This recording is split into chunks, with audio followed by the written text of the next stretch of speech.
ভাবে নিবারণ করি, কোন জিনিস দ্বারা নিবারণ করি।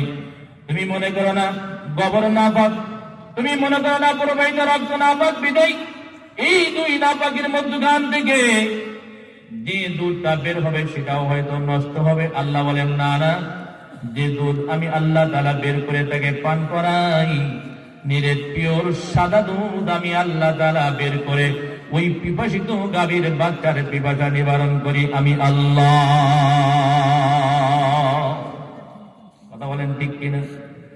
এ ভাইরা আবার আমি বোঝাতে চাচ্ছিলাম, ওই গাভীর বাচ্চার পিপাসা যদি আল্লাহ পাক রব্বুল আলামিন দুই নাপাকির মধ্যখান থেকে যদি নিরেট পিওর সাদা দুধ বের করে যদি বলেন গোবর আর রক্ত, এটার থেকে কি পিওর সাদা দুধ বের হওয়ার কথা? কথা বলেন। আল্লাহ বলেন আমি আল্লাহ তাআলা ওই পিওর সাদা দুধ দুই নাপাকির মধ্যখান থেকে বের করি, আমি ওই গাভীর বাচ্চার পিপাসা নিবারণ করে থাকি। মুহাদ্দিসিনে কিরাম, মুফাসসিরিনে কিরাম বলেন, গাভীর বাচ্চাটা যখন আল্লাহ তাআলার উপরে আস্থা রেখে তার পিপাসা নিবারণ করার জন্য যখন বাটে মুখ লাগাইছেন, আল্লাহ পাক রব্বুল আলামিন ওই গাভীর বাচ্চা থেকে, গাভীর মায়ের থেকে, গাভীর থেকে আল্লাহ তাআলা তার পিপাসা নিবারণের ব্যবস্থা করে দিয়েছি।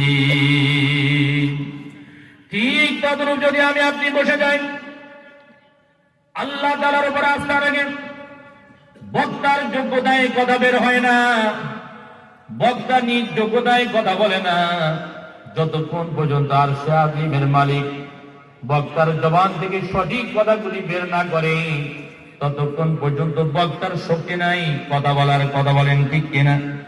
ভাইরা আমার, যদি আপনি আপনার মধ্যে তলব নিয়ে, পিপাসা নিয়ে, জানার আগ্রহ নিয়ে যদি বসে যান, নিঃসন্দেহে আমি চেয়ারে বসেছি, আমি এই চেয়ারের যোগ্য নয়, আল্লাহর কসম করে বলি এই চেয়ারের যোগ্য আমি নয়, আল্লাহর কসম করে বলি এই চেয়ারের যোগ্য আমি নয়।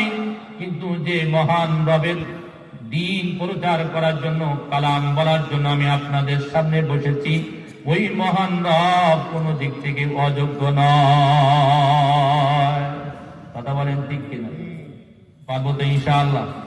কথা বলেন, হ্যাঁ বসতে পারবো তো ইনশাআল্লাহ?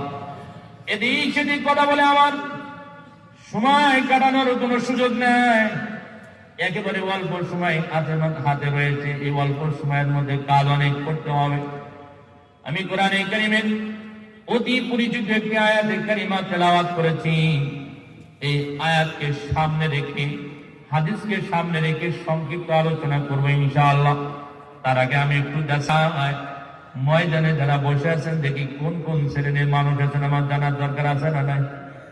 হ্যাঁ, আমরা যারা বসে আছি দেখি কে কে বিবাহ করেছেন, একটু হাত তোলেন তো দেখি।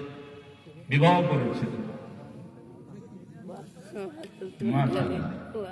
আমাদের সংখ্যায় বেশি নাকি বলে?